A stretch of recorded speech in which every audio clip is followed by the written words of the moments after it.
Our next presenter, Nick Campbell, is the founder and president of Greyscalegorilla, the #1 place to learn motion design and 3D animation. And it's very blurry because my eyesight is bad as well. He's been speaking for over a decade, helping artists live a creative life and work and make enough money to do it happily.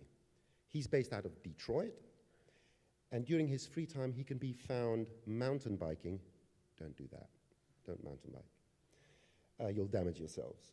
Doing bad magic tricks. Actually, he does magnificent magic tricks. Maybe you can entice him to do a couple of tricks for you today. And playing in pinball tournaments. He's a pinball fanatic. But now, I want to say something about Greyscalegorilla. First of all, the name. Nick, it's a silverback, not a Greyscalegorilla. He mixed up the gorillas. Oh, I thought that would be funny. Okay, you're a challenge. Okay, so still bearing the scars from his first ever TV appearance. Have you been on his website? Have you seen Nick's first TV appearance? That won him $10,000 and, yeah, some damage. And he's moved on since, doing great things. You can go to greyscalegorilla.com and check out his website. Okay, what that will prove is despite how low you are in life and what you do to make 10 grand or something like that, you can still be a successful artist, a teacher. Sorry, you can be a successful artist and learn from the teacher, mover, shaker, inspirer, and above all, my great friend. I give you Nick Campbell from Greyscalegorilla.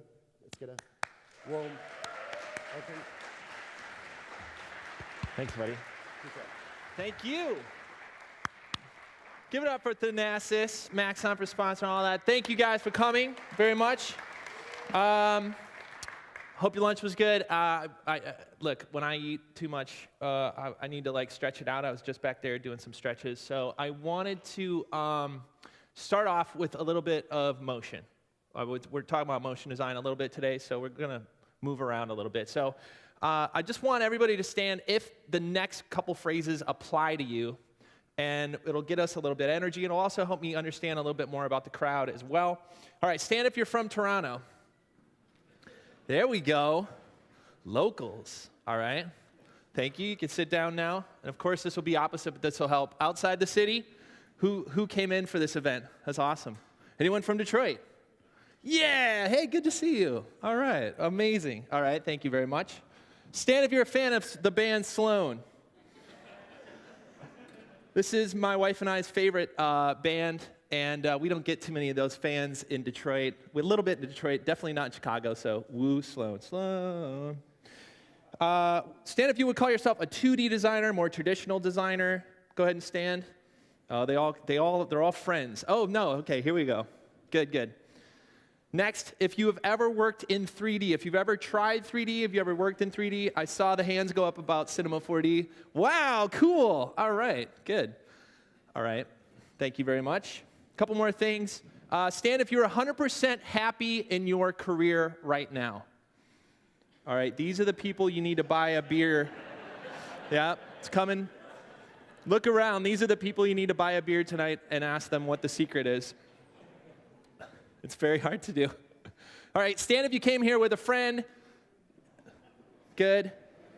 Wave to your friend, say hi, say thanks. Thanks for coming. So good to have friends, isn't it? All right. Last one, stand if you came here by yourself. That's okay, I did. Good.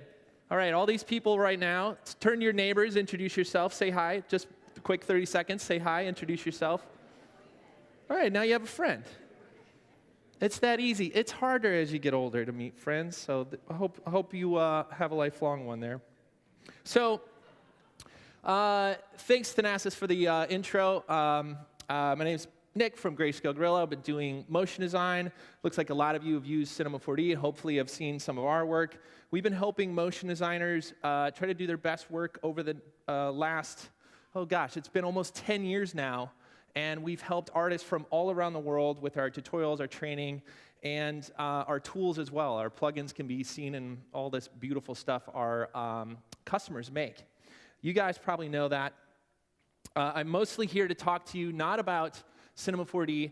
We do a ton of that on our website. But I wanted to talk to you guys about how to build a creative career, because that is really the mission of myself. And as I realized that I was learning these things for myself and for my family, that I could also try to teach it to the rest of the creative community. It's really teaching has always been a big part of my career, and not just After Effects and Cinema 4D, but also trying to figure out how to navigate this crazy career. You know, there's always a path. If you want to become a lawyer or a doctor, there's this very clear path that you can go on, and you could read 1,000,000 books about it, and it's almost the same for everybody. But as soon as you want to have a creative career in design or arts in 3D, there's no path. And it's because it's a creative path. Like this is different for everyone. So I wanted to share with you a little bit about my story, about how I came to all this stuff, and then also share with you some of the mistakes that I've made over the years that, and some of the things that worked for me as well over the years that I hope help you build a creative career. And not just a creative career, but a creative life.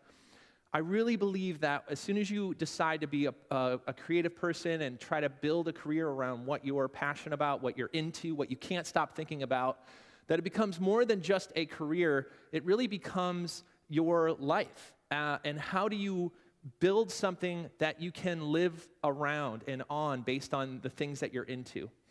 And I keep using words like based on things that you're into because that's different for everybody. So what is a creative life? Let's break this down really. Try to break this down into a few points because it could be very big, and there's a lot more than this, but to me it comes down to these basic core principles. One, you do work that you mostly love to do. And I say mostly because there's always work that sucks, no matter what. Even Bono gets up on stage and is pissed he's in a certain town or something. There's always work that needs to get done, but mostly work that you love to do, right? You wake up, and for the most part, you're happy to go to work. You get too many of those days in a row, you know you might need a change. But mostly work that you love to do. What else is a part of a creative life? Well, you get paid at least enough to do it again tomorrow. And hopefully a little bit more, especially as you have other things in your life, like a family and dogs and friends and all the other things you want to spend money on. But it at least has to sustain your life to be able to learn and do it again tomorrow. The third thing is it has to give you the opportunity to grow and to learn. I'm sure we've all had the feeling where the work let me ask you, has anybody looked at their work from a year ago or 6 months ago and said that's awful, why did I put that out? Does anybody have that feeling? Yeah. Well, that happens in your career too, right? It happens throughout your creative life, that the job that you took or the position that you took may have been right for you a couple years ago, but now as you've progressed and as your skills have progressed, you may be at a place that you need to, move on to the next place. We're going to talk a bit about that today as well. And then the fourth thing is it has to be sustainable and balanced. There's other parts of life than just your career and just the work that you want to do. And I added this recently because I need this word to come back a little bit more into the creative side, which is it has to be tuned for freedom. It has to be tuned to be able to try new things and experiment and play. So there's a rough outline of what that is, and this quote kind of sums it up the most. It's by Walt Disney. He says, "We don't make movies to make money. We make money to make more movies." And that's really the creative life for me is about aligning the things I can't stop learning and can't stop playing with and can't stop trying with a career that allows me to continue to do it again. So let me take you back. Let me take you way back to my childhood. Wish I still had those shorts. And talk to you about my favorite phrase growing up. And it was, "How did you do that?"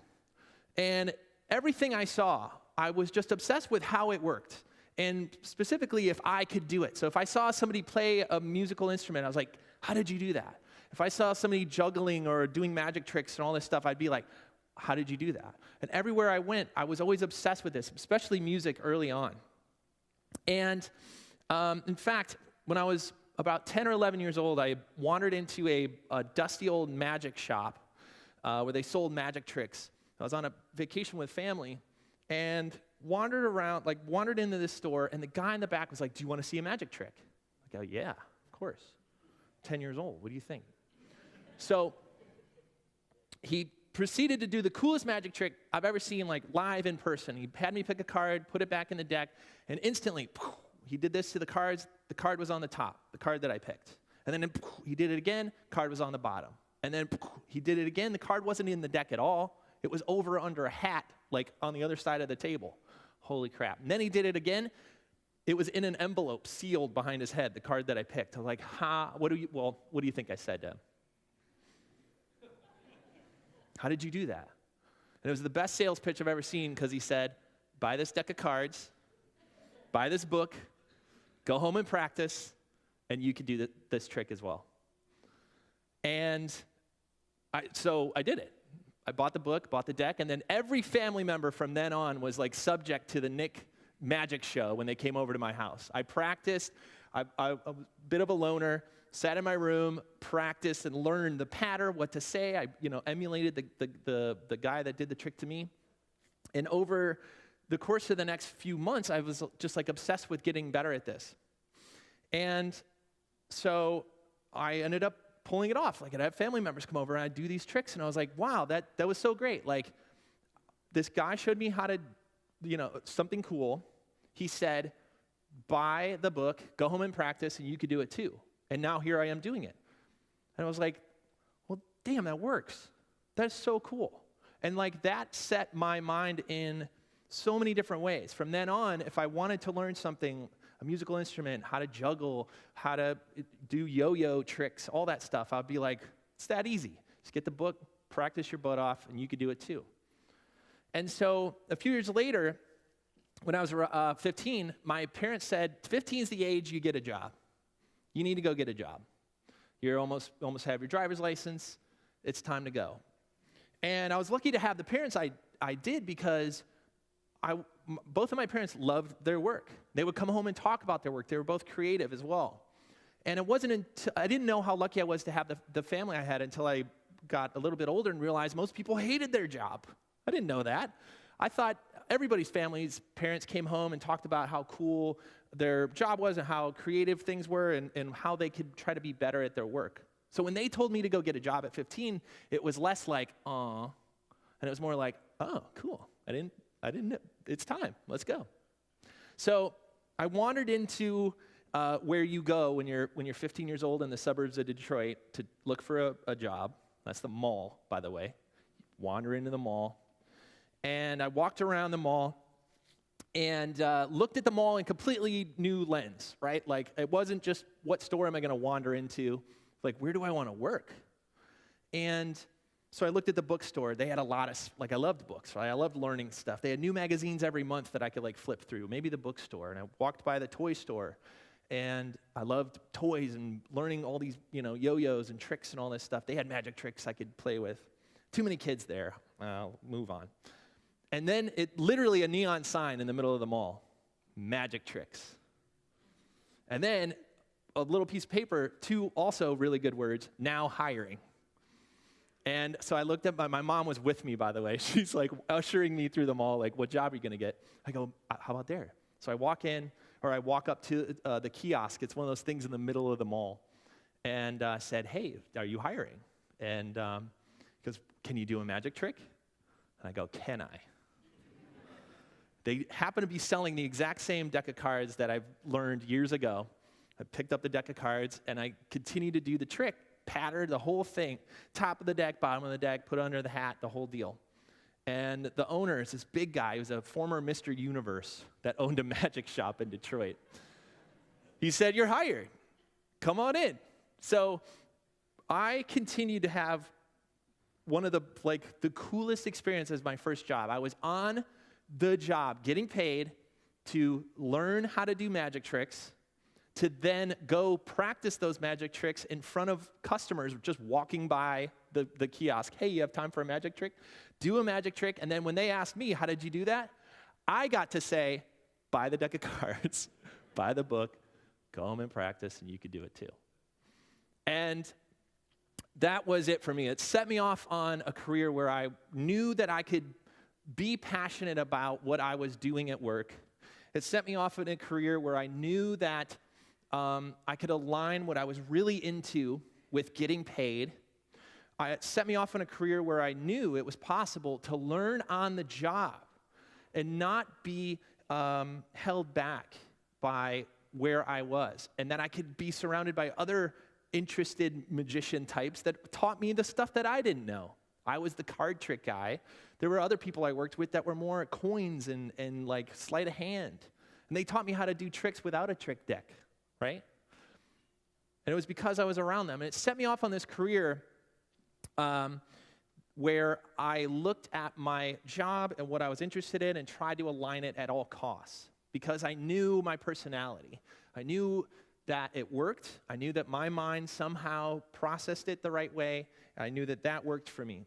So set me off in a career where I became a DJ. I sold yo-yos for a living, doing the same thing, doing yo-yo tricks.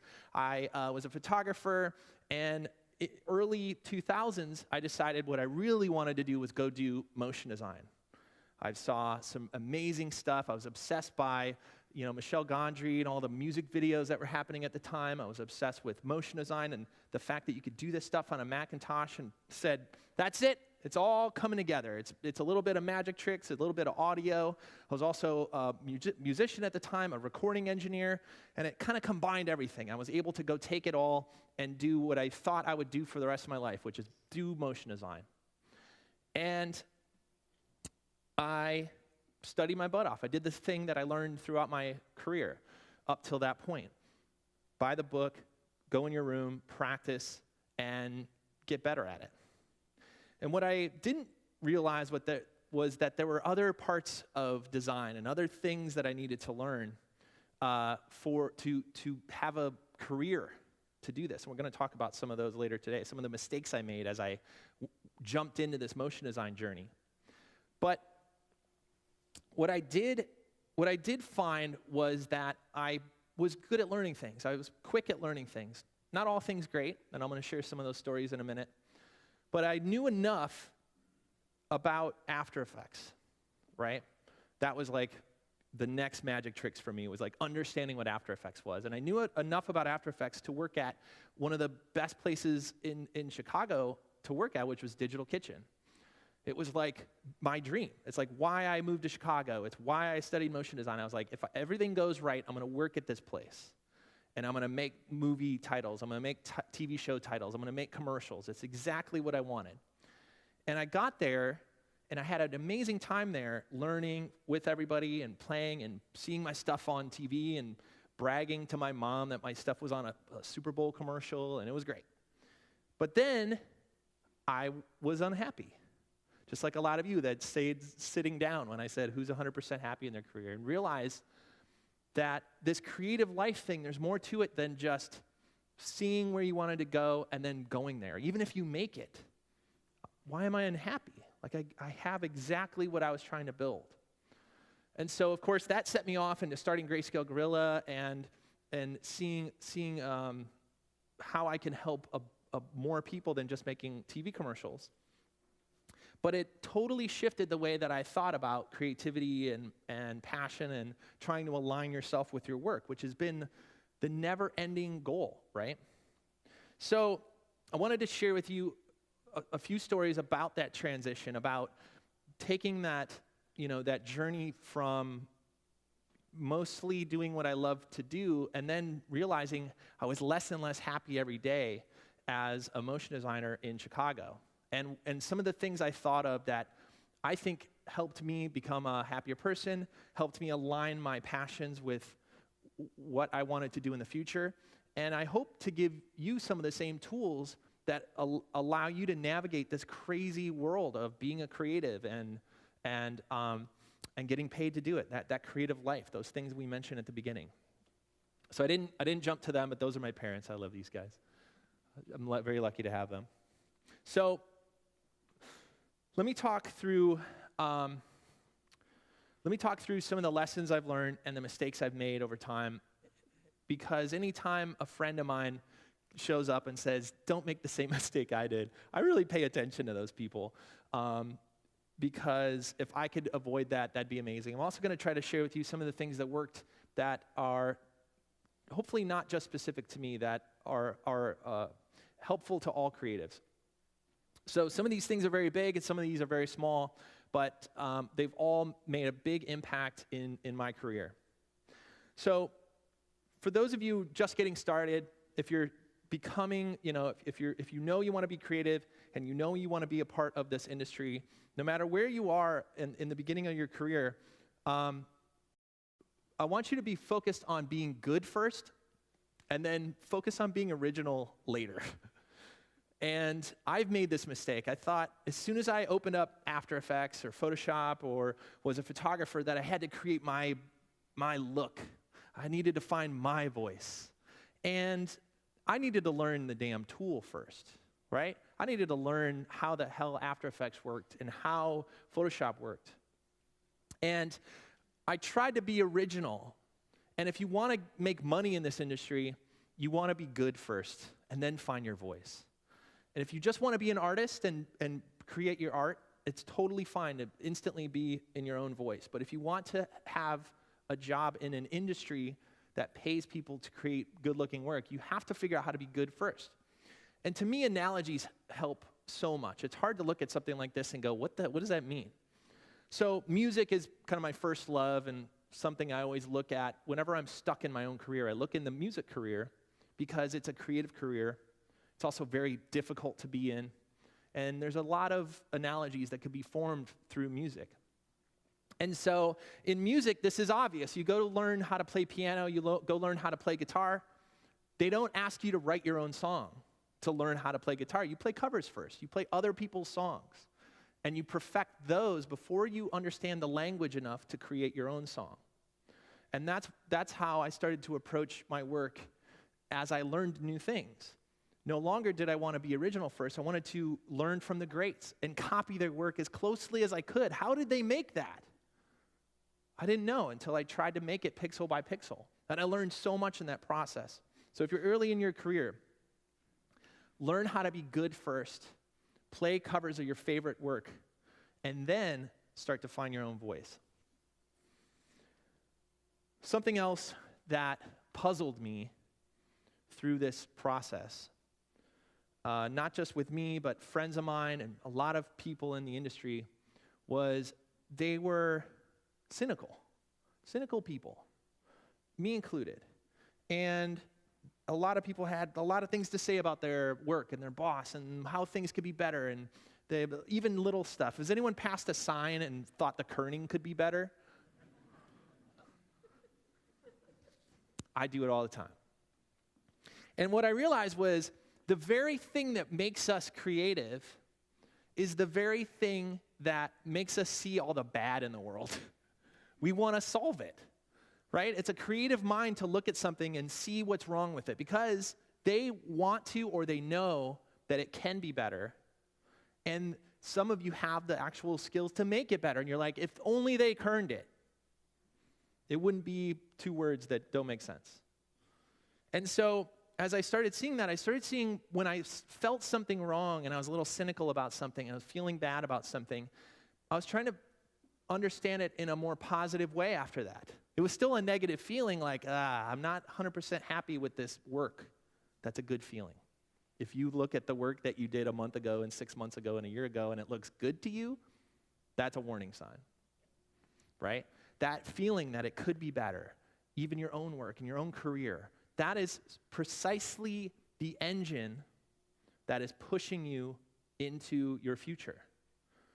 And so I started to embrace this feeling. When I got that negative feeling, instead of fighting it, because I'm mostly a positive guy, I try to be, but instead of fighting it, I took it as a warning, as a lesson of like, where is this negativity pushing me? It was my creative side coming out. So try to listen to that when there's problems.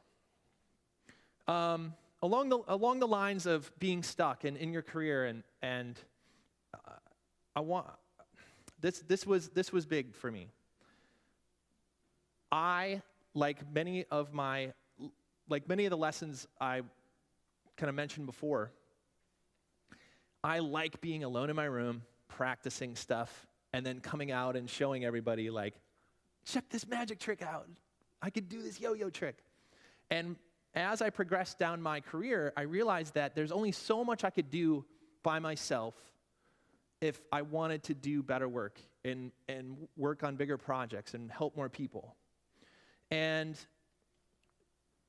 this stuck out to me as more and more true the older I got. If you're stuck somewhere right now, no matter where that is, if you're just getting started, you don't know the next thing you want to do, you don't know the role you want to take, you don't know the work you want to do, it's usually a person that you're missing. And not just another website to go research. It's usually a person in your life that you're missing. And if you're further on your career, maybe it's a different, maybe it's somebody that you need to hire, right? Maybe it's somebody that someone else you need to work with. But often, when I got stuck and I felt that negativity, I'd go inside and see what about me is wrong right now and try to untangle it. And it's as soon as I realized it's probably a person that can help solve it, it immediately opened my possibilities up. So let's talk about what these type of people are. First of all, you can go meet other people that are your peers or just above you, a year ahead of you, 2 years ahead of you, and ask them, what's it like to work and do the work that you're doing? If you're in a job and you feel stuck, it might, like I said, be another position, another boss. You might have to go to an event like this. You guys are already killing it, right? You guys, some of you just met new people, 20 minutes ago. So it's often a person that unlocks the next door, a relationship. And even for those of you who can't come to events like this all the time, sometimes it's just the right book that you pick up. And you start to see something from someone else's angle. And you say, okay, now that makes sense for me. But every time I thought that I could just go inside and untangle things and fix it myself, I realized I got more and more stuck. And that usually it's other people that unlock doors. Okay, so those are some of the small things. I wanted to talk to you about some of the bigger ones. And take a sip of water as well. So these bigger ones don't show themselves until much later in your career, but I kind of mentioned this one just now.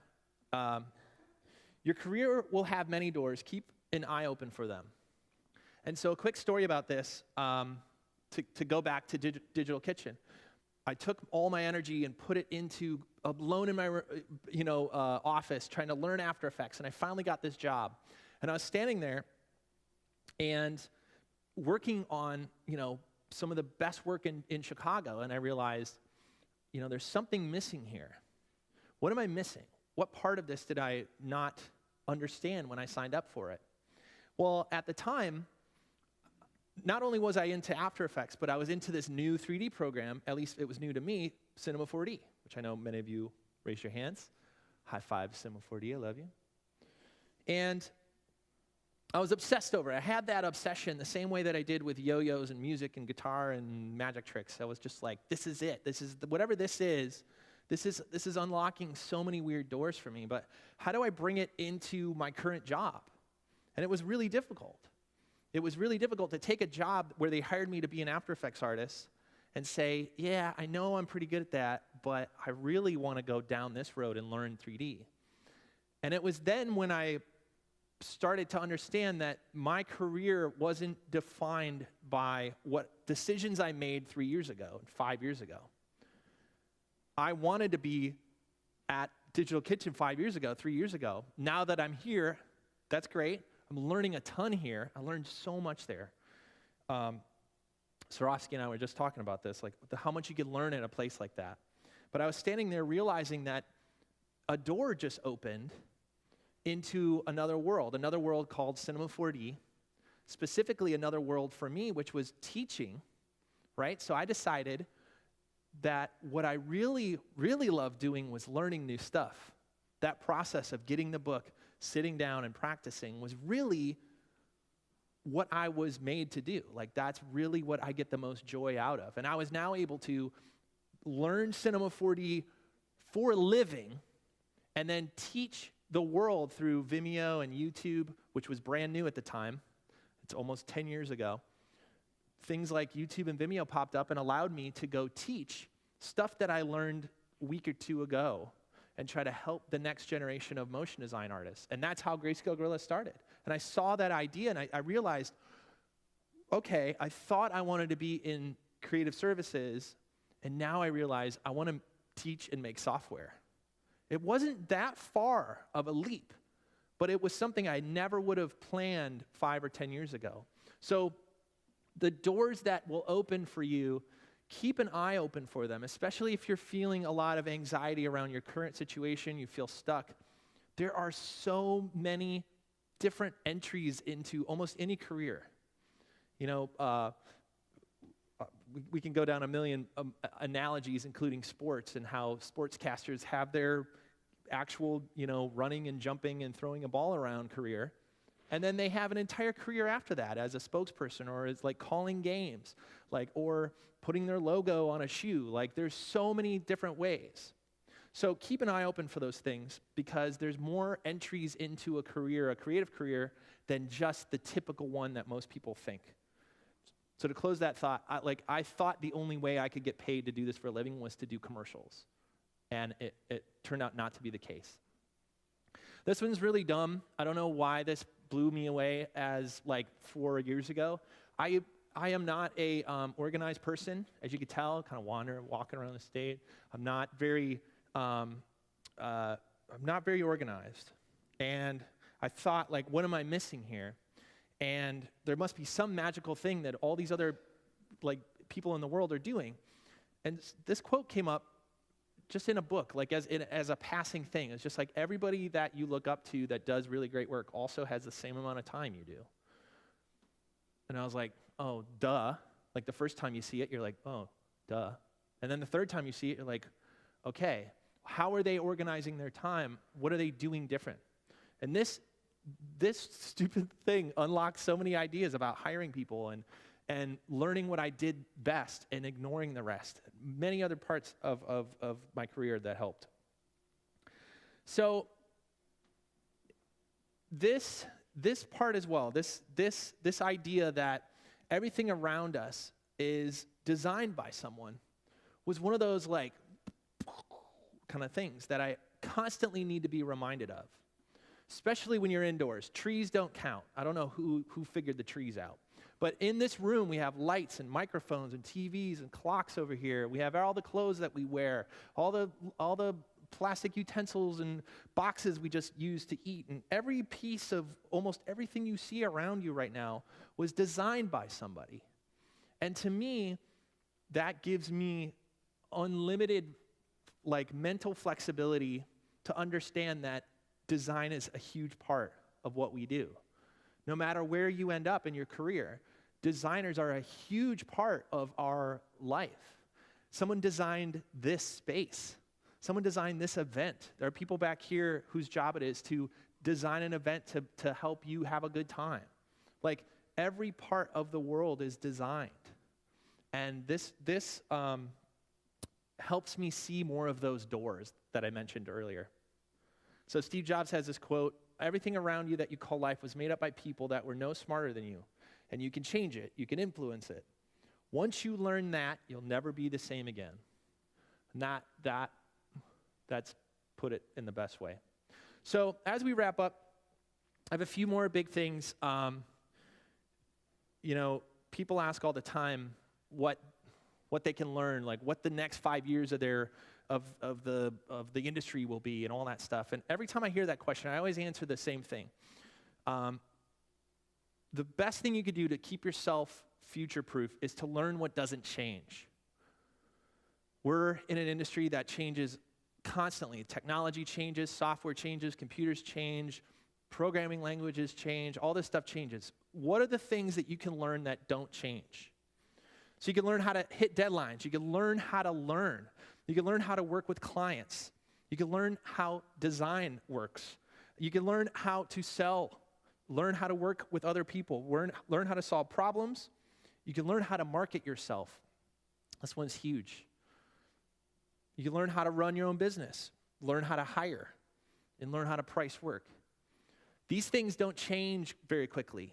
And these are the things that you can put energy into and money into and time into that will help you long term over your career.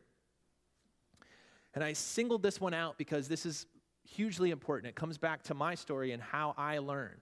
I learned by getting the book, going in my room, and practicing. I know that about myself. I still do that.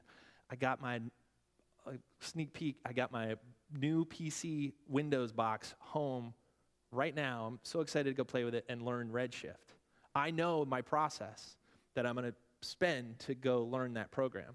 It's going to be a lot of reading, a lot of asking a couple friends, but mostly me in a room breaking stuff until it works. I know how I learn. As soon as you figure out how you can learn, you can speed up that process no matter what comes ahead. New technology, new design trends, figure out how you learn, and you'll stay much, much more future-proof. And this is the biggest one. Be the worst one in the room. And I want to share with you a quick story about being the worst in the room. It was my first few weeks at Digital Kitchen. Like I said, I got hired because I knew After Effects really well. And admittedly, my design skills are bad. You may be looking at my slides right now and saying, like, you're not much better, Nick. But design was not my focus. I did not buy the design book and go into my room. I bought the After Effects book, and I learned every button there was. And when I finally got the job, and they started giving me jobs like making boards. It's like, boards? What do I do with this? They're like, make something cool so we could sell it to a client. I'm like, oh.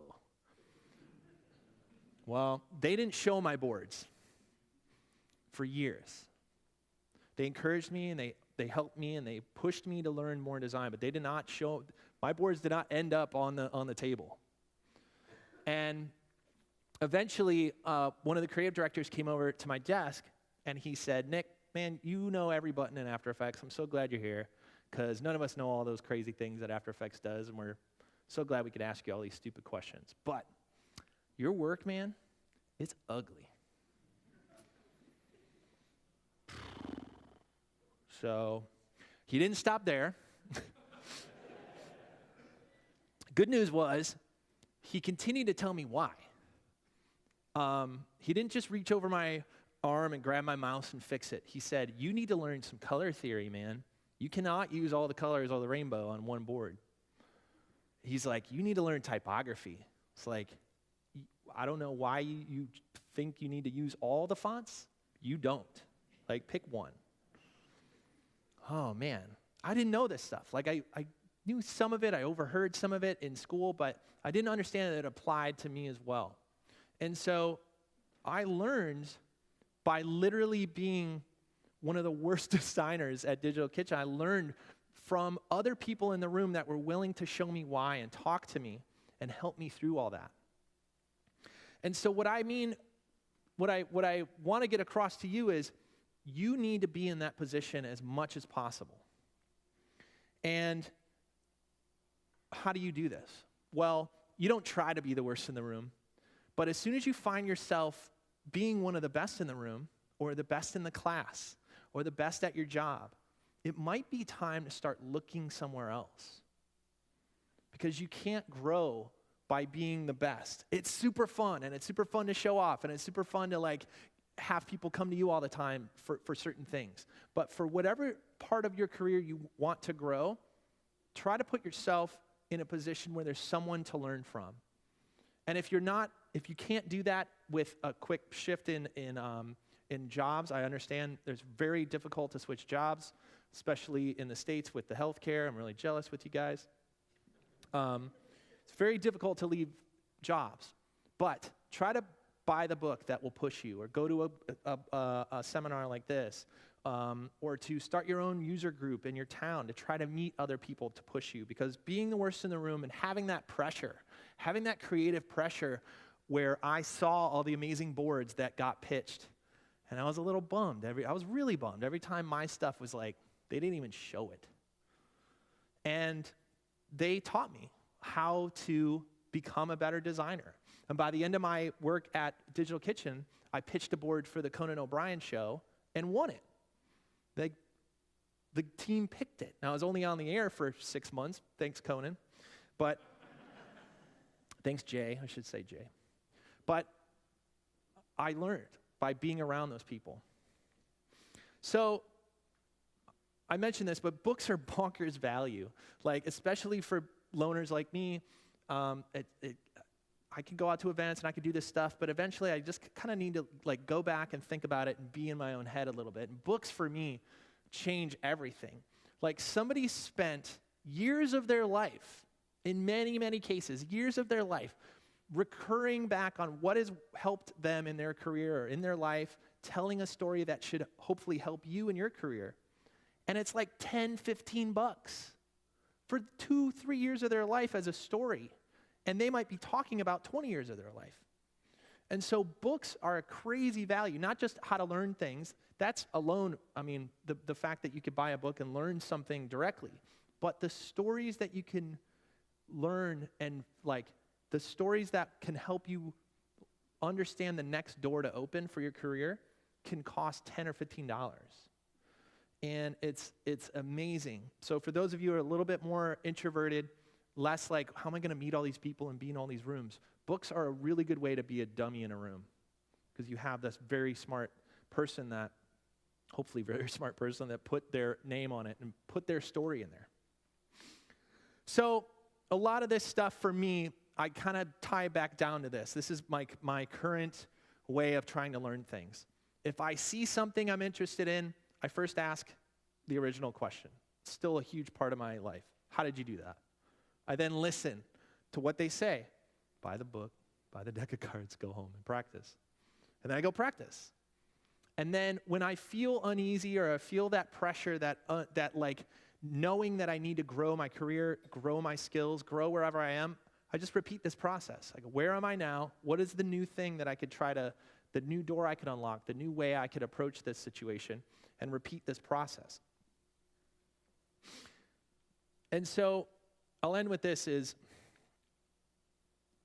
I think that, it's not just me, this is not my quote, but being human is about growing.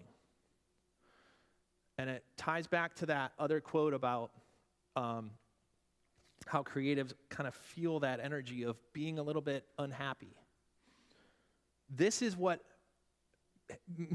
mankind's been doing for years, is looking at a situation being like, this could be better. This could be better. Constantly, this could be better. And so I want you next time that you have that feeling that I'm a little bit stuck in my career. I don't know what I want to do. I don't know the next person that's going to introduce me to maybe get me that job. Next time you have that feeling, understand, you saw almost everybody say sitting down. Almost everybody has the same feeling you do. And that exact feeling is how humans progress. If we all sat around feeling fine, not a lot would get done. And so it's exactly that anxiety, exactly that feeling of this could be better, that can be kerned better, that logo should be way smaller.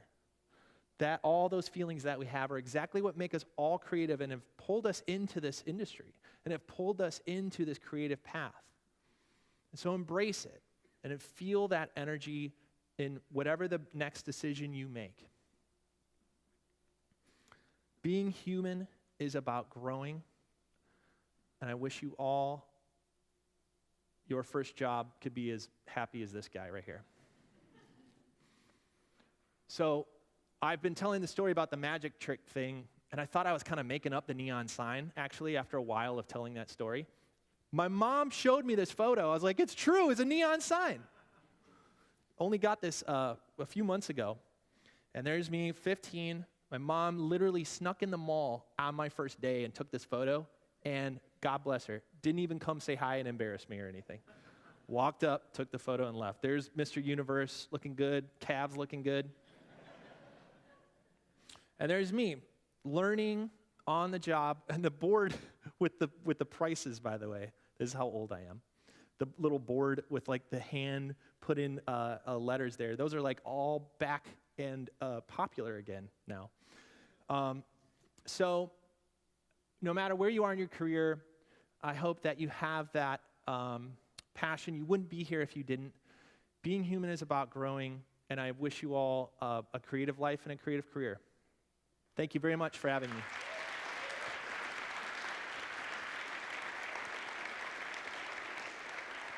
Good. I think we're all set. We're all out of time. Awesome. Perfect. Thanks again for having me, everybody. I appreciate it.